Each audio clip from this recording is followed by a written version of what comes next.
Olá, turma, vamos iniciar nossa aula de História e o tema, tanto dessa aula quanto da próxima aula, a gente vai falar desse processo de descolonização das Américas, né? Nosso tema vai ser envolto nisso aí. Essa aula, especificamente, vai ser sobre o processo de independência das Américas, tá? E aí a gente vai falar sobre Estados Unidos, Haiti, né? Os outros países colonizados pela Espanha, e aí a gente vai estar vendo como foi que se deu todo esse processo. Mas para começar, eu quero que vocês analisem na página 2 do caderno 2 de vocês de História, tá? Analisem essa imagem que aparece aí e analisem a imagem também que aparece na página 3, que é a gravura, né, da batalha aí da Revolução de São Domingos, que vai ser liderado por Louverture, né, que é uma revolução aí que acontece na independência do Haiti.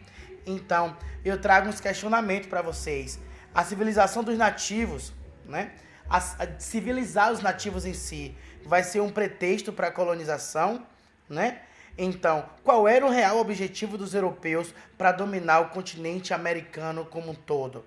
Então eu quero que vocês observem tanto essa imagem que eu trago na tela, que é da independência do Brasil, né? Representa aí a família real, a corte portuguesa, quanto a imagem da independência do Haiti. Qual é a diferenciação entre elas? Quais são os elementos que demonstram aí as diferenças do processo da independência do Brasil e o processo de independência do Haiti? E essas imagens aí sugerem o rompimento dos laços coloniais, ou seja, rompeu de vez a colônia com suas metrópoles ou ainda se mantém os valores europeus dentro das colônias. Então, são questionamentos que eu quero que vocês passem a fazer ao enxergar essas imagens, né? Na primeira imagem aí, para os europeus, as populações nativas elas não eram civilizadas, né? Portanto, a colonização vai ser uma forma de salvar a alma dos povos indígenas, conforme os europeus consideravam que eles não tinham cultura, que eles não tinham civilização. Então, para os europeus, era necessário catequizar os indígenas, tanto no caso dos portugueses e no caso dos espanhóis, tá? Esses dois colonizadores. Então, entre os europeus ingleses, né, que colonizou aí parte das terras depois, eles defendiam que as colônias eram um lugar de liberdade. Então os Estados Unidos vai defender que a colônia é um lugar de liberdade, né? A construção aí de um novo mundo. E em todos os casos, a justificativa econômica ela vai ser utilizada, né? E os lucros, assim, vai ser, de certa forma, priorizado. Então eles vão priorizar os lucros para obter aqui nas terras das Américas. Então a gente conclui que os colonizadores eles rejeitam as formas de organização e de tradição dos povos nativos que eles encontraram aqui na região das Américas, independente que parte da América fosse. Então eles rejeitaram essa organização local em nome de quê? Em nome do lucro, né? Em nome do poder e em nome do controle de todo o continente por parte da Europa. Então a Europa podia ter o controle, gente, de todo o continente, né? Já que eles vinham com o conhecimento deles, com a cultura deles, civilizar o mundo que eles não consideravam civilizado, que era a região das Américas. Então, a gente tem o destaque, nessa imagem que está na tela aí, para os membros da corte e da família real, né? Essa primeira imagem vai retratar aí a independência do Brasil, vai mostrar como esse processo ele foi elitista, tá? Foi um processo que foi por parte da elite, porque coloca sempre em primeiro plano a família real, a corte portuguesa e o povo no geral, né, é colocado de forma secundária. A segunda imagem, ela vai mostrar aí, a segunda imagem que eu não mostro na tela, mas que está na página 3 do caderno de vocês, a gravura aí da batalha da Revolução de São Domingos, ela vai mostrar uma guerra, né, movida por escravizados que vão lutar por sua liberdade e pela independência do seu território que naquela época era colonizado pela França.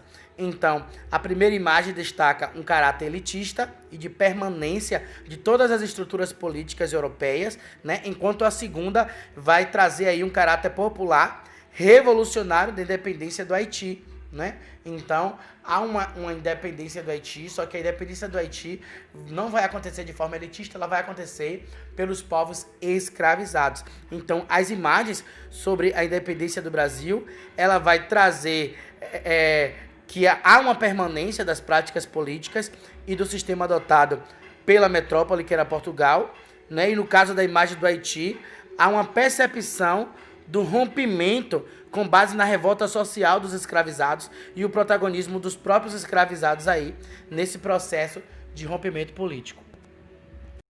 Ao longo da aula a gente vai discutir então alguns conceitos, como o conceito de Estado, nação, território, governo, país, soberania, e a gente vai discutir, né, para que a gente tenha assim uma educação política, né, e esse conhecimento conceitual vai ser importante aí para que a gente compreenda todos os processos políticos, né? A gente também vai compreender, né, todos os desafios que se enfrenta aí durante a construção de uma nação, né? Quais são os interesses que são priorizados, quais são os processos de exclusão que é feito, que vai gerar aí desigualdades sociais, que vai permanecer naquela nação desde que ela é gerada, no caso do Brasil até hoje, né? Então a gente vai iniciar a nossa aula. O processo de independência das Américas, e a gente começa com o processo de formação dos Estados Unidos da América, que foi aí na América do Norte. Então, meus queridos, a expansão marítima inglesa, ela vai acontecer de forma tardia, né? Não como Portugal e Espanha, mas os ingleses eles vão conquistar aí um espaço, um território muito importante, né, no norte da América aí, em destaque para as 13 colônias da América, que eram as colônias que ficavam na costa, né, ali da América do Norte. Então, os Estados Unidos ainda não tinham entrado para a parte oeste, né, do continente da América do Norte. Então, a partir do reinado de Elizabeth I, né, o comércio colonial ele vai receber aí investimentos.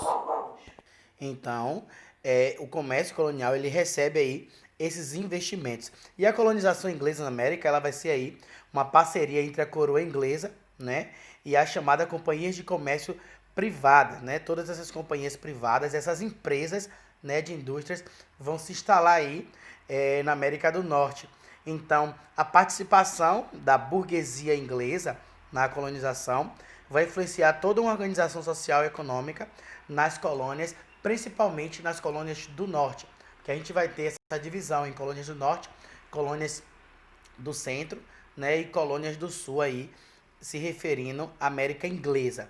Então, na América do Norte, as colônias do norte e as colônias do centro, elas vão dar prioridade ao povoamento da região, vai desenvolver aí a economia local, eles vão trabalhar com indústrias, né, com implantação de comércio, mercadoria, manufaturados e tudo isso com o trabalho livre, né, o trabalho assalariado. Então, vão ter mais uma autonomia administrativa, né? Era conhecida aí como negligência salutar, porque as tentativas inglesas de maior controle no fim do século XVIII não vai ser vista aí com bons olhos pelos colonos, que estavam aí acostumados a ter essa autonomia nas decisões coloniais. Então, a metrópole, que é a Inglaterra, ela não tinha tanto poder assim sobre as colônias do norte e as colônias do centro, porque elas eram mais independentes, porque conseguiam desenvolver aí o seu comércio livremente. Já as colônias do sul, né, essa sim que a Inglaterra tinha mais controle. As colônias do sul, elas atraíam aí os olhares, porque era uma possibilidade de plantio que havia lá, né? A exploração econômica era maior. Então, nessa região, a gente tinha grandes propriedades monocultoras, né? Que sempre seguia aí um segmento de plantação e com a força de trabalho escravizada africana. Então, toda a parte dos Estados Unidos que recebe negros para serem escravizados vai ser mais aí a parte das colônias do sul, e o principal produto dos Estados Unidos era o algodão, que era utilizado para exportação. E aí a metrópole ela tinha maior controle, né, sobre essa região e impunha aí os impostos e garantia todos os controles das exportações, principalmente do algodão. Então a gente tem a visualização, né, das relações econômicas que tinha entre colônia e metrópole. Lembrando, metrópole vai ser a nação ou a potência que vai colonizar, né, o outro território. E o território colonizado vai ser a colônia. Então, as colônias até da América Latina, principalmente as de domínio espanhóis e portuguesas aí, domínio espanholas e portuguesa, era organizada a partir do chamado exclusivo metropolitano. O que é isso? A produção de riqueza em todas as áreas conquistadas aqui na América era voltada para os interesses dos europeus. Então, é chamado de exclusivo colonial. Por exemplo, as terras do Brasil, elas foram colonizadas por Portugal. Então, tudo que era conquistado, toda a riqueza que era produzida aqui, era exclusivamente pertencente a Portugal. Todas as riquezas que era produzida nas áreas da América que foi colonizada pela Espanha era de exclusivo controle da Espanha, entendeu? Então, é isso que acontecia, era assim que acontecia essa exploração econômica. Então, a dinâmica comercial europeia, ela vai passar a ser centrada, né, nas rotas do Oceano Atlântico, e os produtos vindos da América vai diversificar toda a economia europeia, porque a economia europeia vai receber novos produtos que vai vir da América, como o algodão, que era exportado aí para a Europa a partir das colônias do sul dos Estados Unidos, tá? Então, além disso, havia muita exploração de metais preciosos, que também influenciava a economia europeia por causa do grande fluxo de ouro e de prata que ia para o continente europeu. Mas, como a gente acabou de estudar, o território que foi ocupado pelos ingleses foi de forma tardia, né, se comparado às colônias espanholas e portuguesas, né? A gente está falando aqui do continente americano. Então, o território que os ingleses ocupou, ele foi dividido em 13 colônias, e o território ocupado pelos portugueses, ele não foi fragmentado administrativamente no início, né? Já os ingleses sim. As colônias do norte, né, aí nos Estados Unidos, foram formadas com o objetivo de povoamento, né, colocando aí em prática a liberdade religiosa, o predomínio da produção voltada para o mercado interno, ou seja, as colônias do norte dos Estados Unidos, elas podiam ter a própria subsistência, ou seja, era autossuficiente porque a manufatura, tudo que eles produziam em suas indústrias, eles conseguiam se manter. Já as colônias do sul, não. As colônias do sul tinha que importar os produtos que eles precisavam, né? Então, o uso prioritário da mão de obra livre foi usado aonde? Nas colônias do norte, tá? E ao contrário, aqui na colônia brasileira, né? Aqui na colônia brasileira era utilizado a mão de obra compulsória, que é a mão de obra escravizada. Então essa seria aí uma diferença entre a experiência colonial inglesa e a brasileira. Mas lembrando que quando a gente fala dos Estados Unidos, a gente fala das colônias de norte e centro e colônias do sul, tá certo? E aí a gente aproveita para lembrar que existia também uma relação entre as colônias inglesas e o litoral africano, né? A gente chama aí do Triângulo das Bermudas, que envolvia os Estados Unidos, as Antilhas e aí a costa do Marfim e a costa do Ouro no litoral africano. Então, as Antilhas Britânicas, né? As ilhas aí do centro, que aí pertencem à Inglaterra, ela vendia um melaço produzido nas plantations açucareiras da região, lá o açúcar das Antilhas, e compravam alimentos, madeira e gado das 13 colônias. Então, o melaço vai servir de matéria-prima para a produção de rum nas colônias do norte. Então, esse melaço ia lá para as colônias do norte para a produção de rum e que era usado pelos comerciantes de pessoas escravizadas como moeda de troca no litoral africano, aí com destaque para a Costa do Marfim e Costa do Ouro. O algodão, né, como eu falei, ele vai ser a matéria-prima que era produzida nas colônias do sul, né, e ele é um principal produto aí. A ausência do algodão ele vai ser resultado do controle metropolitano sobre a produção colonial, porque o algodão era diretamente vendido para os comerciantes ingleses, né, não participava aí da dinâmica do comércio triangular, que é o chamado Triângulo das Bermudas, que eu falei agora. O que era usado para o comércio de escravizados aí era o melaço, né? O rum, que ia para as colônias do norte também. E a relação existente entre as colônias do sul e o comércio triangular vai estar aí na venda de alimentos para as Antilhas e na obtenção de escravizados africanos. Só que com o tempo, as relações entre a Inglaterra e as 13 colônias ela passa a mudar. E uma das causas vai ser a Guerra dos Sete Anos, que é a guerra que vai haver aí entre a Inglaterra e a França, quando, na verdade, a Inglaterra envolve a colônia na luta contra os franceses. Né? A França ela vai ser derrotada, né, através do Tratado de Paris, e vai ter que entregar os territórios do Caribe, do Canadá e toda a região da Flórida para os ingleses. Só que com tudo isso, a Inglaterra ela tenta aumentar os impostos das colônias a fim de dar manutenção aí aos militares, porque as despesas eram altas e os colônios aí foram obrigados a arcar com os custos, né? E gerou assim grande satisfação da colônia para com a Inglaterra, porque a Inglaterra estava descontando na colônia, né? Fazendo o povo pagar pelos gastos que ela teve. E então a colônia ela vai se revoltar aí também com um número de leis que vão ser impostas aqui, vão ser impostas na colônia, porque quando fala colônia eu penso logo na gente, que a gente também foi colônia de Portugal, né? Mas a gente está falando da América do Norte, que foi colônia da Inglaterra.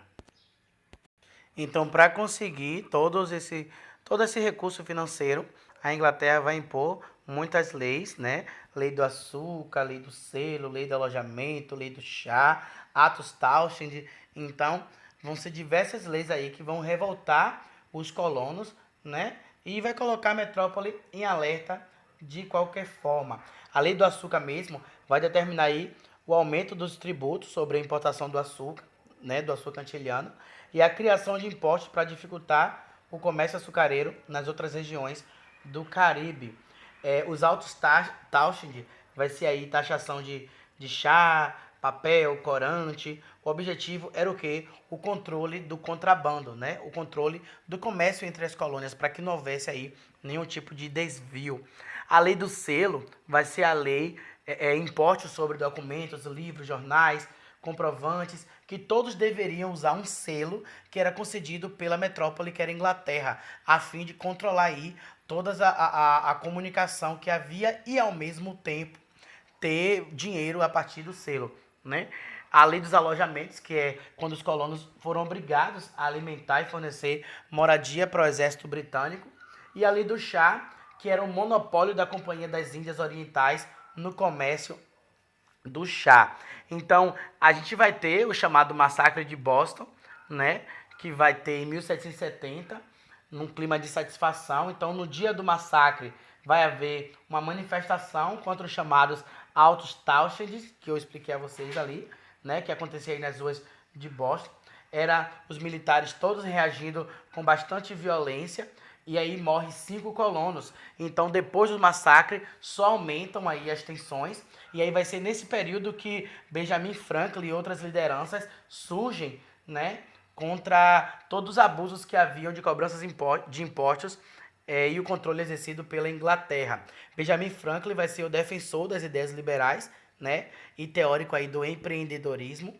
Para ele, a prosperidade da nação vai estar associada à ação dos cidadãos trabalhadores e dos cidadãos produtivos. E é importante destacar que a visão sobre o empreendedorismo era diferente da atual visão empresarial, porque Benjamin ele defendia o empreendedorismo como virtude, né, por meio do trabalho. Ele vai promover aí o bem comum, diferentemente da concepção atual que associa o sucesso às conquistas individuais de cada um, né? Mas Benjamin Franklin associava o sucesso da nação a um trabalho por um bem-estar coletivo. E o destaque vai ser um acontecimento na cidade de Boston, né? Anos depois, um dos acontecimentos aí mais emblemáticos vai ser o que vai anteceder a independência dos Estados Unidos, é quando um grupo de colonos eles vão se vestir com trajes indígenas, né? Eles vão se autodenominar patriotas, né? Já vai ter esse sentimento de nação. revoltados com a imposição da lei do chá, eles vão invadir o porto da cidade e vai jogar no mar o chá guardado nas embarcações atracadas no local. Então, a Inglaterra vai ter um grande prejuízo com isso aí, a chamada festa do chá de Boston, né? Então, a reação inglesa vai ser imediata. Eles vão mandar fechar o porto, proibir aí qualquer manifestação contra o governo e mandar executar as chamadas leis intoleráveis, né? Que vai estimular ainda mais a revolta dos colonos. Então, entre as principais medidas dessas leis intoleráveis aí, vai ser o quê? A coroa vai nomear o governador da colônia de Massachusetts. O porto de Boston vai ser fechado, como eu já falei. A sede dos militares ingleses vai passar a ser a cidade de Boston, justamente para reprimir essas rebeliões. Os colonos vão ser obrigados a arcar com os prejuízos, né, de todo o chá que foi jogado fora aí no mar. E a autonomia das colônias ela vai ser limitada, sobretudo as do norte e a do centro, porque era onde a Inglaterra tinha menos controles antes, certo? Então essas leis intoleráveis aí provocou uma revolta, né, na elite colonial. Quando em 1774 eles vão enviar ao rei inglês George III esse documento aí pedindo a autonomia das colônias de novo, a participação dos colonos nas decisões da metrópole e para que acabasse com essas leis intoleráveis impostas pela coroa inglesa. Só que claro que a Inglaterra não vai aceitar, né? Não vai aceitar esse documento redigido aí. Então, a revolta dos colonos vai acabar numa guerra civil contra os militares ingleses, né? Liderada aí por George Washington. Então, as colônias agora elas vão estar unidas, né, contra esse sistema colonial inglês.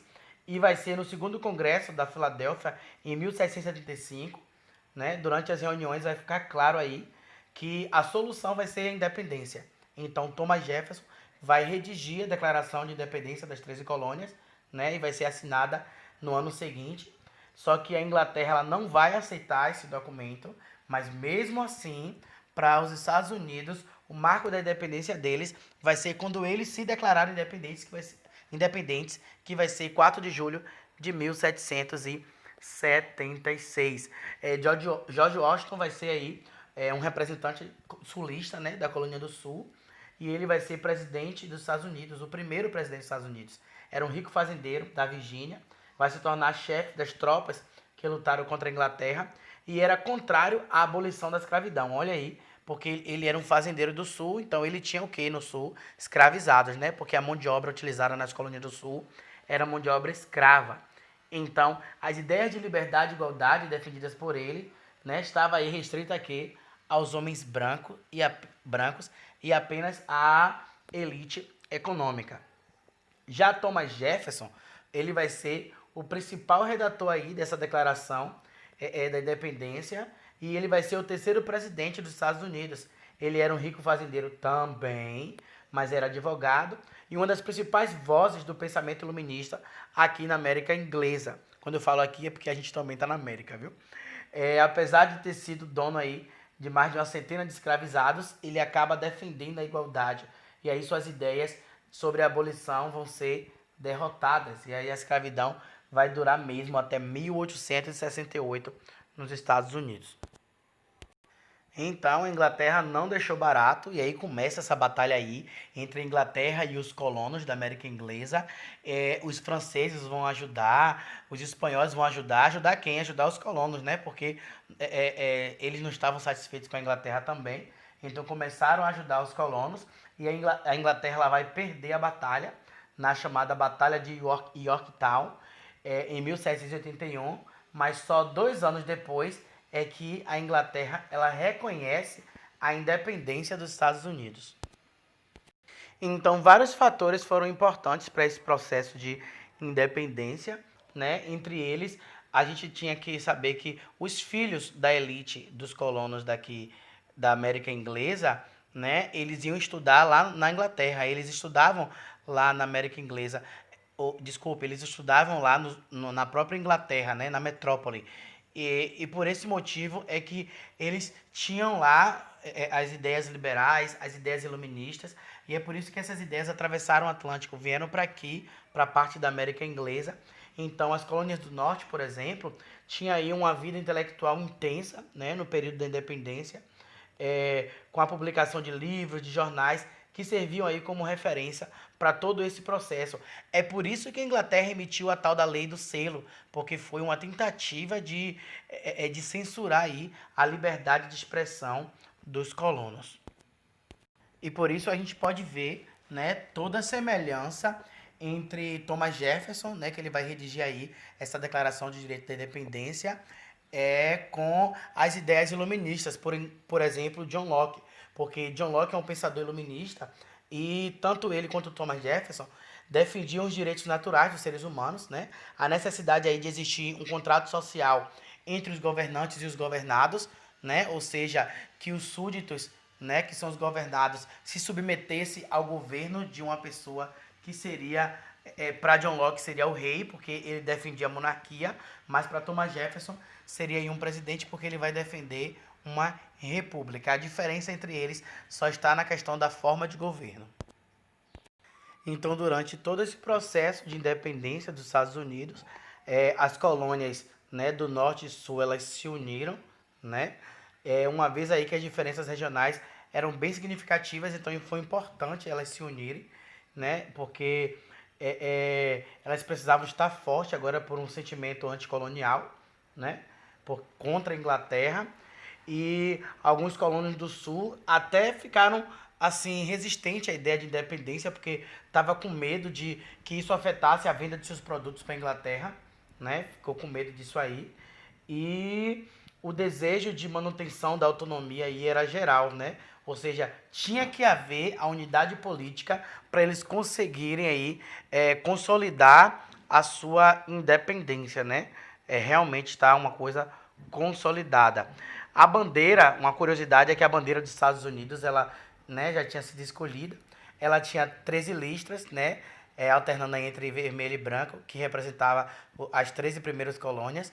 E no canto superior esquerdo vai ter aí um fundo azul com estrelas, 13 estrelas, e a proporção que foram sendo criados novos estados foram se acrescentando aí estrelas, e hoje tem cerca de 50 estados aí nos Estados Unidos. Imagine, né?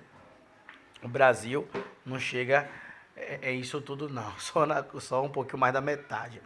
Então, existia aí a tentativa de se melhorar a estrutura do país, e é por isso que vai se criar a Constituição de 1787, que é uma instituição que vai definir que os estados eles vão ter autonomia, mas a soberania vai estar na mão da União, né? Da federação em si, que vai controlar aí toda essa união. Além disso, as ideias de Montesquieu, né, que vai ser um filósofo, um pensador francês, sobre a separação dos poderes, que é a tripartição dos poderes, que é legislativo, executivo e judiciário, que os poderes sejam autônomos entre si, mas que eles sejam que nenhum seja maior que o outro, tá? Então, essa igualdade entre os poderes aí, ela vai ser estabelecida e adotada nessa Constituição dos Estados Unidos, né? Essa Constituição também vai reforçar que os Estados Unidos foi independente numa formação elitista, né? Totalmente elitista, porque ele instituiu o voto censitário, ou seja, só podia votar quem tivesse renda elevada. Então isso excluiu boa parte da população, né? Pobres, negros, indígenas, mulheres, todo mundo excluído aí. A escravidão ela vai ser mantida nas colônias do Sul, né? Ou seja, a estrutura social e a desigualdade social permaneceu. Já no século XIX, a gente vai ter a chamada Guerra de Secessão, que é um conflito que vai ter entre as colônias do Norte e as colônias do Sul, aqui nos Estados Unidos. As colônias do Norte, elas queriam avançar industrialmente falando, né? Na questão mercantil, na questão do seu comércio. E para que ela precisasse avançar, elas precisavam de um protecionismo alfandegário, ou seja, que elevasse aí todas as taxas de importação, né, na alfândega, para que deixasse importar muitos produtos e para que a colônia passasse a consumir mais os produtos produzidos pelas colônias do norte. Já as colônias do sul, ela queria aí que o contrário, né, que houvesse uma redução na taxa alfandegária, né, para que ela continuasse importando produtos que elas considerassem aí necessários para a sua sobrevivência, né? Então, os estados do sul discordavam desse modelo de expansão de indústria, né, de abolição de escravidão que as colônias do norte queriam. As colônias do sul, ela queria, na verdade, era defender aí a livre concorrência, né, garantir suas oportunidades com a venda de seus produtos e, sobretudo, do algodão, né, que era o que eles mais desenvolviam. Mas nessa guerra que durou 4 anos aí, vai morrer muita gente, cerca de 60 mil pessoas vão morrer em 4 anos de guerra, né? Quem leva à frente essa guerra aí vai ser Abraham Lincoln, ele vai levar essa guerra durante um bom tempo. A libertação dos escravizados, ela vai haver somente com a terceira emenda constitucional, a 13ª emenda, mas ela não vai ser acompanhada pelos direitos civis, ou seja, durante muito tempo as leis, ela vai ser leis segregacionistas dentro dos Estados Unidos, né? Só a partir de 1968 é que vai ter aí a abolição dessas leis racistas e que vai haver de verdade uma igualdade de direitos aqui na América do Norte, né? Nos Estados Unidos. E o preconceito, gente, vai perdurar, porque isso foi durante muitos anos, né? O racismo ele vai permanecer, vai ser uma marca aí nos tempos da escravidão e vai ser um desafio até hoje a ser superado nos Estados Unidos, como vocês estão vendo aí, toda essa conjuntura que há, né, do sistema opressor contra os negros, né, que são descendentes aí dos negros escravizados na América do Norte. Para você ver que desde aquela época vai ter grupos racistas como a Ku Klux Klan, né, que vai defender aí a supremacia branca e vai cometer atos racistas, né, crimes de ódio aí nos Estados Unidos, né? O crime de ódio seria aí um crime motivado por algum tipo de preconceito, né? O criminoso vai selecionar aí uma vítima, né, que pertence a um determinado grupo social, e aí ele escolhe essa vítima e ataca essa vítima motivado pela violência, tá? E isso estudos comprovam aí. A gente vai ter a luta de Martin Luther King, né, também a favor dos negros nos Estados Unidos, que vai ser muito importante. A parte dos Estados Unidos a gente vai ficar por aqui e a gente vai continuar nossa aula agora falando da independência das colônias espanholas na América. Agora o bicho pega. Para falar dessa independência, a gente tem que traçar como era a organização aqui na América Espanhola, né? Como era essa organização social. No topo vão estar os chapetones, né? No topo dessa pirâmide vai estar os chapetones. Os chapetones vão ser os espanhóis que residem aqui na colônia da América Espanhola, né? Vão ocupar os principais cargos administrativos. Já a elite econômica vão ser chamada de crioulos, que normalmente eram os descendentes desses espanhóis, né? Filhos dos espanhóis que já estavam aqui na colônia espanhola, América Espanhola, né? Então, eles estavam aí insatisfeitos com a opressão da metrópole, com a falta de acesso e de autonomia na vida política. Aí os crioulos, né, que essa elite econômica vai liderar o movimento de independência, garantindo assim o apoio da população local. Então, para a gente compreender as particularidades de todo esse processo de independência, a gente tem que entender a organização dessas colônias espanholas, né, e as mudanças aí na relação dessas colônias com a Espanha, que é a sua metrópole. Então, afastado do poder político, né, e tinha dificuldade de sobrevivência, os indígenas vai ser submetidos aí aos interesses dos crioulos, que era a elite econômica, né, e aos interesses da metrópole. Então, vai haver várias tensões que vão resultar em revoltas, como a revolta de Tupac Amaru, que vai ser um líder indígena né, descendente dos Incas. Então, nos primeiros tempos da conquista aí, os espanhóis vão causar a morte de milhões de nativos americanos, que eram os indígenas, né? Então, os indígenas que não foram massacrados, né? Os que não foram mortos, ou por doenças ou por armas, eles vão ser aí utilizados como mão de obra, né? E organizados em povoados. Esses povoados levavam o nome de pueblos, né? E os moradores dos pueblos tinham a obrigação de pagar impostos, de enviar moradores para trabalhar de graça nas minas de prata, né? Esse envio de trabalhadores de graça, esse trabalho de graça era conhecido como mita.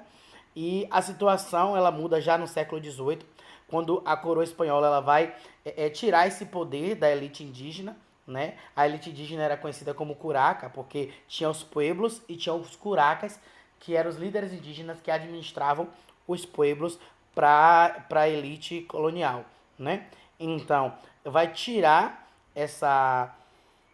esse poder dos curacas e é aí que Gabriel Condorcanqui, que é o Tupac Amaru, ele vai criar uma revolta aí, né? A revolta ela vai ter a participação de mais de 40 mil pessoas que vão resistir aí aos ataques violentos promovidos pela coroa espanhola. Então a gente vai ter alguém, né, do povo, que vai ser Tupac Amaru, alguém da população indígena que vai lutar contra a colonização, lutar contra o controle da metrópole, mas ele vai acabar sendo executado em praça pública.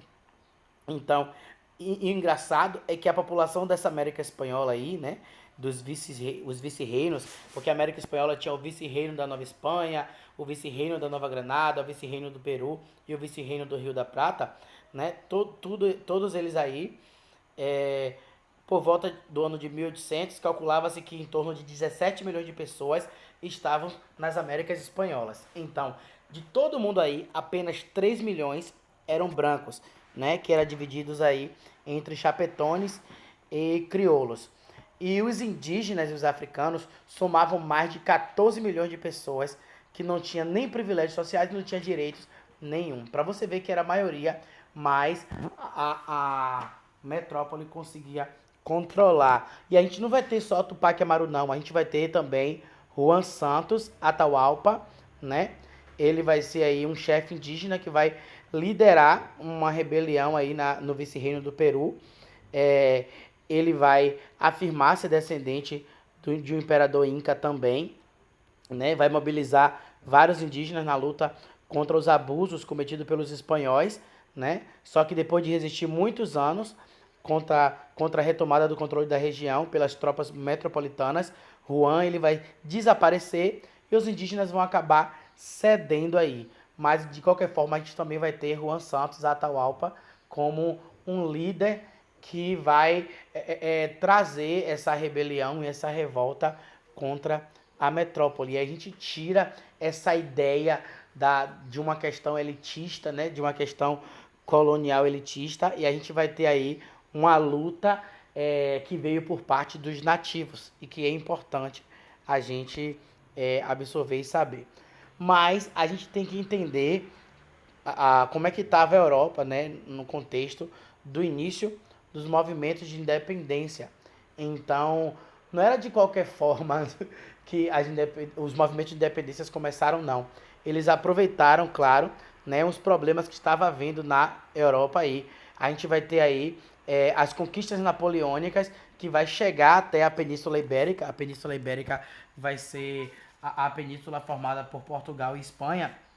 E aí, Napoleão Bonaparte, ele vai acabar conquistando, né? Napoleão Bonaparte, ele vai gerar o chamado bloqueio continental, né? E aí, por causa disso, ele vai invadir a Península Ibérica, mas Portugal, a coroa portuguesa, ela já vai ter fugido para o Brasil em 1808, com a ajuda da Inglaterra, e quem vai sobrar nisso tudo aí é a Espanha. Eu já trabalhei com vocês a Era Napoleônica, mas só para a gente recapitular e vocês lembrarem que Napoleão Bonaparte ele vai iniciar aí um chamado período napoleônico, né, no final da Revolução Francesa. Ele vai se nomear cônsul, vai promover aí a organização dos territórios franceses. Em 1804 ele vai se declarar imperador, vai dar início, né, ao Império Napoleônico. e aí ele vai expandir o seu território, expandir o território francês, vai enfraquecer, procurar enfraquecer aí a Inglaterra, né, com o chamado bloqueio continental, que é o bloqueio que ele impede que todas as potências europeias, todas as outras nações não comercializem mais com a Inglaterra. Então, ele tentou enfraquecer a Inglaterra desse jeito. E como Portugal não cumpre o bloqueio continental, porque já tinha acordos com a Inglaterra, aí Portugal vai permanecer com o acordo da Inglaterra, e é por isso que Napoleão se viu obrigado a invadir aí a Península Ibérica, tá? Só que aí Napoleão ele acaba perdendo mais pra frente na Batalha de Waterloo, né? Ele vai ser prisioneiro na ilha de Santa Helena e morre em 1821.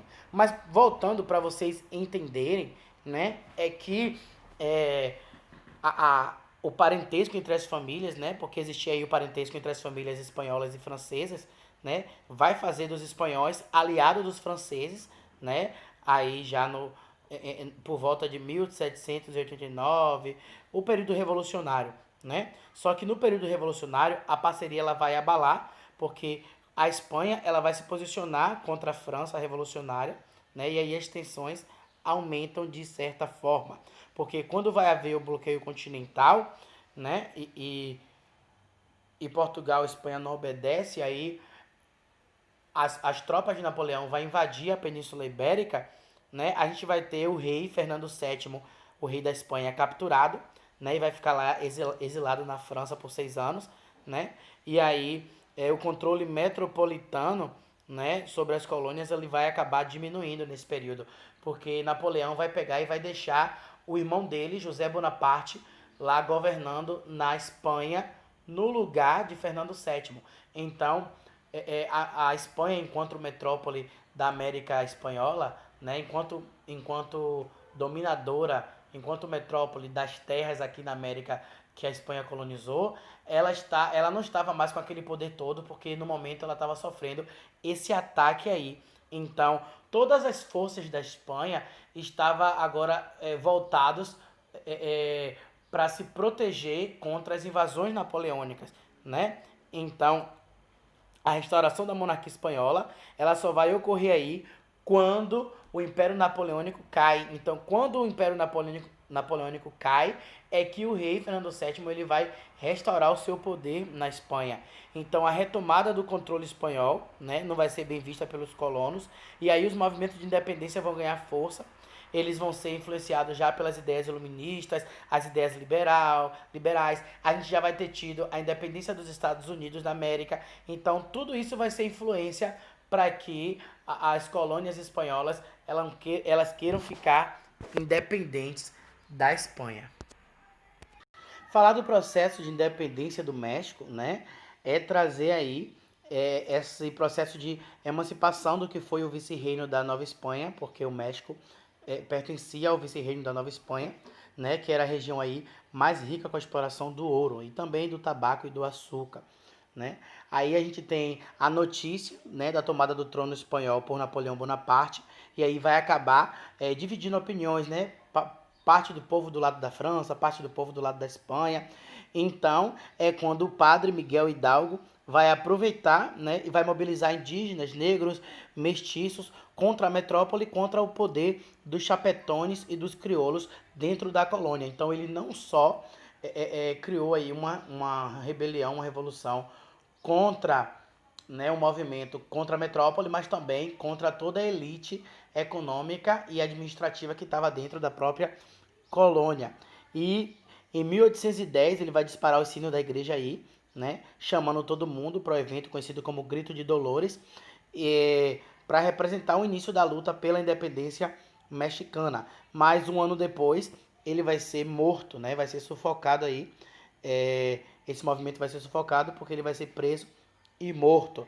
Mais para frente a gente também teve aí o padre José Maria, que vai defender a distribuição de terras e a participação dos indígenas na vida política, mas ele também vai ser preso e fuzilado, né? E aí que, com todo esse contexto de efervescência do povo por uma independência, é que os crioulos, que é a elite econômica, vai aproveitar a situação e dominar todo o processo de independência. Então, um representante da elite crioula, que é Agustín Iturbide, né, vai conseguir, pelo Tratado de Córdoba, em 1821, a independência do México. Só que não vai durar muito, não, porque ele vai perder o poder e aí vai se instaurar uma república no México. Só que mais pra frente, já no início do século XIX, a gente vai ter aí um problema, né, porque vai existir o governo de Benito Juárez, que vai suspender os juros, os empréstimos, tudo que é considerado abusivo pelos mexicanos, que era pago aos países europeus. Então, por causa disso, apoiado por outros países, as tropas francesas, já que Napoleão III vai invadir de novo o território mexicano, né? E aí vai instaurar uma monarquia. Só que mais para frente, né, toda a galera da República que estava presente no México vai ter aí dura resistência e vai conseguir derrotar essa nova monarquia e vai de novo instaurar a República e o México continua independente. A gente passa a falar agora da independência, né, do vice-reino do Prata, né, o vice-reino do Prata que pertencia também à Espanha. Vai ter aí José de San Martín como a principal liderança, né, e aí ele vai lutar contra o exército napoleônico e depois ele retorna, tá? A Espanha tenta impedir o rompimento com as províncias da região, mas os combates vão se estender até 1816. Então José de San Martín, ele vai liderar as tropas contra o exército napoleônico, né, as tropas espanholas. Quando ele retorna para a América Espanhola, ele vai liderar a independência do vice-reino da Prata. Só que a independência das Províncias Unidas do Rio da Prata ela vai ser proclamada, né, no Congresso de Tucumã. E aí as tropas lideradas por San Martín vão avançar até o Chile e Peru e também vai contribuir para o processo de independência do Chile e do Peru. José de San Martín, ele era membro da elite da região Platina, né? Seu pai vai ser aí um importante chapetone da cidade de Buenos Aires. O general defendia que as ex-colônias deveriam adotar a monarquia. De acordo com San Martín, até mesmo príncipes europeus poderiam ser convidados a governar os países recém-formados. Então, ele estava aí lutando pela independência, mas ele estava na cabeça de que a monarquia deveria continuar existindo nas Américas Espanholas. Então, após a independência, ele vai encontrar dificuldades para governar as Províncias Unidas do Rio da Prata, né? E aí a cidade mais importante da região, que era Buenos Aires, passa a centralizar o poder político nas mãos das lideranças ali do lugar mesmo. Só que a situação vai desagradar a elite da cidade de Montevidéu, né, que já reivindicava aí a independência desde 1811. E aí no Brasil, o nosso querido Dom João, né, ele vai anexar Montevidéu como a chamada província da Cisplatina.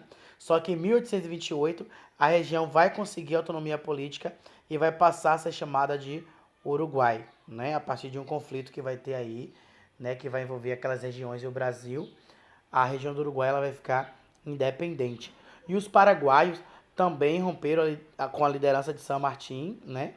E liderados agora por José Gaspar de Francia, eles vão conquistar a independência em 1813. E é uma independência atrás da outra que vai ter aí com essas novas nações da América Espanhola. Então, as Províncias Unidas do Rio da Prata, elas passam a se chamar Argentina. Então, a Argentina, né, era as Províncias Unidas do Rio da Prata, né? Vai ter aí os desvencilhamentos, né, o desligamento dos países que conseguiram ficar independentes e quem ficou vai formar a Argentina, tá? E a gente vai ter o chamado caudilismo, né? O caudilismo vai ter um papel importante aí na organização política dessas novas nações, né? E a Argentina vai ser um exemplo disso. Os caudilhos, né, eram predominantemente crioulos, né, que disputaram o poder local. Então toda aquela elite econômica que eram os crioulos, eles vão ser agora os caudilhos.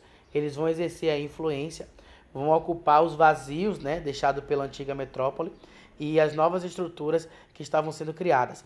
Os caudilhos eles vão fortalecer-se aí militarmente, vai liderar tropas, né, formadas aí durante todo esse processo de independência e vai tornar-se uma tradição entre os chefes políticos locais a manutenção das milícias comandadas pelos caudilhos, né? As milícias, na verdade, são organizações militares mantidas por organização de caráter privado, e aí a gente chama de milícia. Vocês já devem ter ouvido falar isso aqui no Brasil, né?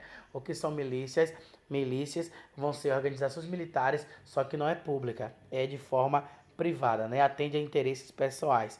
E aí, após a independência, a Argentina vai viver aí uma luta entre os comerciantes de Buenos Aires, que queriam aí centralizar o poder, né? E aí, os caudilhos do interior reivindicavam maiores poderes locais. Então vai ter o conflito entre Buenos Aires, que é capital aí, e a galera do interior, os caudilhos do interior. E aí, durante 20 anos, entre 1830 e 1850, os caudilhos vão enfrentar aí as forças de Buenos Aires. E o conflito termina com a vitória do governador da província de Buenos Aires, né, Juan Manuel Rosas. Ele vai concretizar o projeto de centralizar todo o poder em Buenos Aires, e as outras províncias não vão resistir e vai acabar tendo que aceitar esse poder totalmente centralizado em Buenos Aires. Então esse fenômeno do caudilismo vai se estender para outras regiões da América do Sul, e a instabilidade política da região e a falta de um equilíbrio aí, né, entre o que esses caudilhos queriam, impediriam naquele momento a união de todos os países em razão dos interesses pessoais e locais de poder. Então, existia aí um interesse de que se unisse aqueles países, né, no chamado pan-americano, né, que é a união dos países sul-americanos ali, mas não vai ser permitido no início por causa dessa difusão das ideias do caudilismo aí. E a gente vai ter Simão Bolívar, né, que ele vai ser aí um militar venezuelano, que vai ter a intenção de unir todas essas nações novas aqui na América Latina, né? Para ele, essas nações deveriam se unir. Ele foi influenciado aí por um pensamento liberal e iluminista, né? Ele defendia o modelo republicano. Como ele fazia parte da elite, ele vai adotar aí, ele era favorável ao modelo do voto censitário, né? Que é o voto para quem tem renda alta. Mas ele era a favor de que as novas nações se unissem contra qualquer investida que houvesse aí da parte da Europa, né, da parte estrangeira. Então ele vai liderar um processo de independência do vice-reino da Nova Granada e a capitania geral da Venezuela. E para enfrentar as tropas metropolitanas, né, ele e outros generais crioulos vão prometer aí alforria aos escravizados, né, e o fim do trabalho compulsório para poder conseguir juntar aí mais pessoas para suas tropas contra a metrópole. Só que as promessas de liberdade para os negros escravizados, né, e a exploração indígena no início não foram cumpridas. E a independência, né, vai ser declarada em 1819 e reconhecida em 1821. A República da Gran Colômbia, né, criada em 1819 no Congresso de Angostura, e também vai definir aí uma realização de uma reunião em 1821 para elaborar uma constituição desse novo país que é a Gran Colômbia. Só que por pensamentos divergentes, mais para frente, essa Gran Colômbia vai se partir, né? Vai haver uma cisão e vai formar aí a Venezuela, o Equador e a Colômbia. A participação de Simão Bolívar, né, vai ser relevante também nas últimas batalhas travadas contra os espanhóis na América do Sul. Esse militar venezuelano, ele vai apoiar as tropas do general José Antônio de Sucre na conquista da região do Alto do Peru. E Sucre vai ser o responsável aí, anos antes, pela libertação do Equador. E para homenagear Bolívar, a região vai passar a chamar-se Bolívia. Imagine, né? O venezuelano e seu exército também auxiliam José de San Martín na expulsão de todas as tropas que foram leais aí à coroa portuguesa na região do Alto Peru, do atual Peru. E como eu já falei antes, né, Simão Bolívar, ele temia aí que as potências europeias pudessem recolonizar as colônias aqui na América. Nesse período pós-era napoleônica, a gente tinha a formação da Santa Aliança no Congresso de Viena, né? A Santa Aliança vai ser formada pela Áustria, Prússia e Rússia e vai representar aí uma reação conservadora dessas monarquias europeias contra, contra todas as ideias liberais de revolução criada pela Revolução Francesa e difundida por toda parte do mundo. Então a Santa Aliança, ela tinha a função de conter qualquer tipo de revolução, de independência, de todas essas coisas aí que acabou acontecendo aqui na América. Então, Simão Bolívar, ele teve a ideia, né, de fazer uma confederação dessas novas repúblicas aqui na América para poder se defender da Santa Aliança. E essas confederações teriam uma autoridade supranacional, ó, o cara é esperto, viu?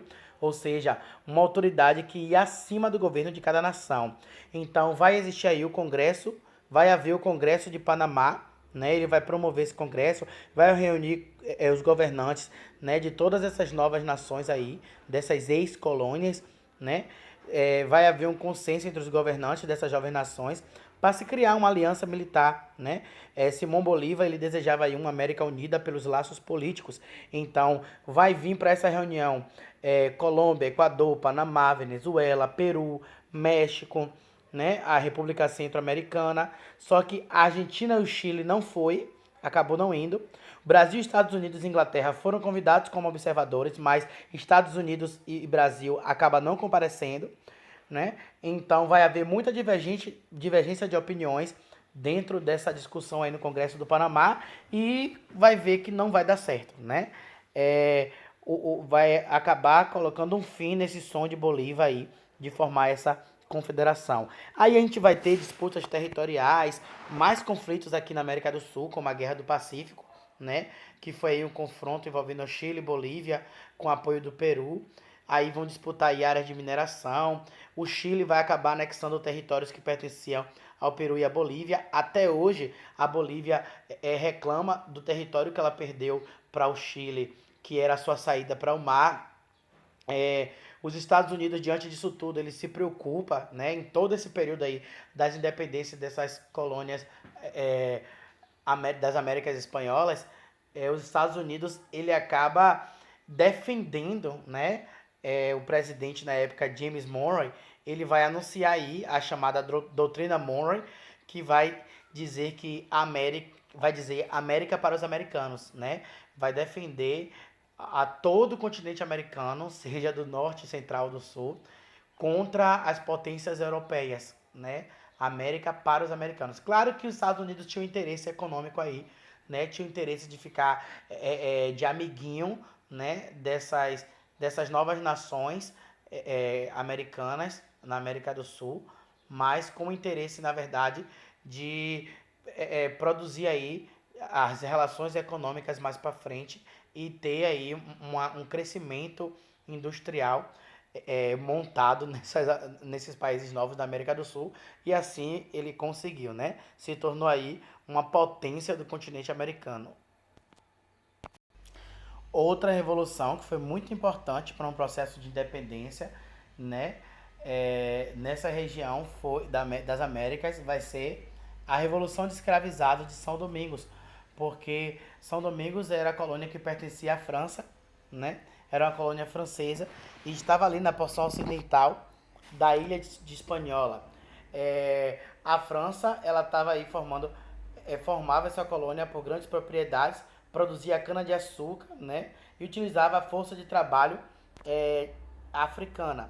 Então, para garantir todo o controle, né, sobre esses africanos, para não ter fuga dos chamados rebeldes, então os senhores, eles não tinham pena mesmo, eles castigavam severamente, era muita violência, era humilhação, muitos castigos para que servisse de exemplo para os outros escravizados.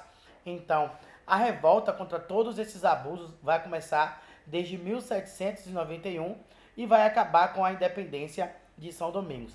Então, para você ver que não é um movimento de independência elitista. A gente vai ter aí pela primeira vez agora um movimento de independência visto de baixo, visto da parte dos escravizados, certo? Então, o líder do movimento, né, que vai ser conhecido como Toussaint Louverture, durante a fase mais radical aí da Revolução Francesa, né, que foi liderada pelos jacobinos, a revolta ela vai se intensificar, né, na liderança de Toussaint Louverture, vai se intensificar em São Domingos e vai ganhar características aí de independência, tá? Porque começa com a revolta contra os senhores, né, de escravizados, e aí começa a gerar uma independência dentro de São Domingos. Então, todos os fazendeiros, né, os latifundiários, vão se negar a libertar os escravizados, porque na época mais extrema da Revolução foi uma determinação jacobina, né? E a independência ela vai ser declarada aí em São Domingos em 1794, né? E junto com ela a abolição da escravidão. Só que vai acontecer vários processos políticos, né, como a entrada de Napoleão lá na França, e Napoleão ele vai anular essa lei abolicionista, porque Napoleão ele bota na cabeça de que ele quer conquistar territórios, e aí ele vai recolonizar a região de São Domingos, né, a nação de São Domingos, e então ele vai viabilizar aí a retomada do controle da região e a restauração da escravidão naquele território que pertencia à França. Só que Toussaint Louverture ele acaba morrendo durante aí as lutas contra as tropas da França, e Jean-Jacques Dessalines é que vai liderar agora essa revolução. Ele também era um ex-escravizado e ele vai liderar essa revolta e vai proclamar a independência em 1804, e toda essa região vai ser chamada agora de Haiti. Então, geralmente a gente não conhece a história do Haiti, a gente não fica muito a par, porque a história ela é uma construção elitista, né? É uma construção eurocêntrica, né? Tem a Europa como centro de todas as coisas, só que agora a gente traz para vocês uma revolução que foi liderada por escravizados, tá? E que conseguiu, né, sim, a independência. Foi influenciado aí pelas ideias iluministas que davam direito à liberdade dos escravizados e dos próprios colonos, né? A experiência aí do Haiti vai servir para aumentar o seu alcance no continente americano, né? E vai incentivar outros movimentos, como a Revolta dos Malês, que ocorreu em Salvador, que também foi liderada por negros escravizados e também negros libertos, né? De origem islâmica aí, como os Ouçais e os Nagôs, né? A metade da população, né, de Salvador naquela época era dos negros escravizados aí da religião islâmica. Então os rebeldes eles recebem o nome de malês, que era um termo usado para identificar aí os negros de origem muçulmanas, né, aqueles que lideraram essa revolta. E o objetivo era libertar, né, os malês presos e matar os brancos e mulatos que eram considerados traidores. E aí, após serem denunciados, os revoltosos foram violentamente contidos aí pela polícia. Então, a revolta dos malês foi algo que ficou marcado aqui na Bahia. Não teve o sucesso no final, mas só que foi um exemplo, tá, de luta, desse sentimento nacionalista, de emancipação e de também de acabar com o preconceito racial que existia aí nesse período. Também falando em figuras lendárias, né, da questão negra aí, no século XVII vai surgir uma figura, né, nessa região de São Domingos chamado Mackenzie, né? Mackenzie ele teria nascido aí na Guiné, na África, e ele teria sido escravizado e enviado aqui para a região das Américas. Mackenzie ele lidera um movimento de escravizados que pretendia envenenar os senhores, pense aí, só que a desordem aí e o medo que foi provocado em toda a elite agrária vai fazer com que esse herói africano aí ele seja traído, né, e queimado vivo como forma de um castigo exemplar. É outra questão que a gente vai ter. Então, estudar todos esses processos de independência nas Américas, seja nos Estados Unidos, seja na América Espanhola, seja nessa América Francesa, aí vai ser importante para que a gente venha agora a refletir, né, sobre o conceito federalista, que o conceito federalista está ligado à autonomia das regiões, né, como o Brasil tem aí os estados, né, numa Constituição federalista, né, que faz parte da República, como a gente tem os Estados Unidos também, com todos os 13 estados numa formação federalista lá quando ficou independente, ou seja, os 13 estados vão estar autônomos, mas vão estar ligados aí a uma união federalista que é algo que vai ser soberano, né, a todos esses estados. E a soberania vai ser isso, né? A soberania vai ser a supremacia do poder dentro de uma ordem interna, né? Então, tá ali a nação, tá ali o país, tem todos aqueles estados que são as federações autônomas, mas vai existir aí uma supremacia que vai comandar todos esses estados, assim como a gente tem aqui, né? Que é comandado de Brasília, a chamada União, né? Que é comanda todos os estados brasileiros aí de Brasília. Então, é uma consagração na ordem interna, né, do princípio de subordinação. Isso é a soberania. E a gente pode ver também, né, que todos os colonos, a proporção que eles foram vivendo aqui na colônia, juntando com toda a outra parte da população de negros, de indígenas, todos eles acabam gerando o sentimento de pertencimento à terra, né? O sentimento de pertencimento à terra que eles viviam, seja no vice-reino da Espanha, no vice-reino do Peru, seja no Brasil, seja nos Estados Unidos, que é a América Inglesa, independente de onde eles estavam, para você ver que nos Estados Unidos, as colônias do Norte e as colônias do Sul, elas acabaram se unindo contra as tropas inglesas. Então, essa união gera o que, gente? Gera um sentimento de pertencimento àquela terra, porque eles estavam no mesmo lugar, falando a mesma língua, tendo a mesma moeda, e tudo isso gera um sentimento de pertencimento àquele espaço, àquele território. Esse sentimento de pertencimento a gente chama de nação. Então, a nação estadunidense ou a nação dessas novas Américas espanholas aí, cada nação dessa que surgiu, Chile, Equador, Bolívia, Venezuela, todas essas nações aí, essas pessoas dentro dessas nações tinham um sentimento de pertencimento a este território. E o que é território? Território é um espaço onde nesse espaço opera as relações de poder. Então existia a relação de poder, porque em todas essas sociedades que a gente estudou aí, em todos esses territórios que a gente estudou, vai existir o quê? Uma hierarquia. Por exemplo, nas Américas Espanholas, a gente vai ter no topo os chapetones, depois os crioulos, que eram a elite econômica aí, e à margem de todos eles a gente vai ter aí os negros e os indígenas. Então, por esse motivo é que a gente vai ter uma hierarquia, e se a gente vai ter hierarquia, a gente tem o quê? Relações de poder. Então, isso constitui o espaço em um território, porque vai existir a relação de poder. Então, se existe dentro desse território um poder maior que controla tudo, que governa tudo, o governo, então essa nação, esse território vai se constituir em um estado, porque estado é um território onde existe a relação de poder, mas que ele é comandado aí por uma soberania, por um poder maior. Então a gente discute esses conceitos para que você possa entender melhor todo esse processo de descolonização ou processo de independência, né, das Américas aqui do continente americano. Claro que faltou a gente destrinchar como é que tudo ocorreu no Brasil, e aí vai ser assunto da nossa próxima aula, onde a gente vai discutir sobre como ocorreu no Brasil, né, o processo que levou até a independência do Brasil, né, aqui nessa região, e você vai poder comparar com as outras independências que houve nos outros lugares da América, seja na América Inglesa, na América Francesa ou nas Américas Espanholas. Lembra de colocar o comentário aqui no vídeo, aqui no YouTube, escrevendo, digitando aí o que você entendeu dessa aula, tá certo? Mas lembra de se identificar para eu saber quem é, porque é para a pontuação da nossa segunda unidade. Beijos e ficamos até aqui.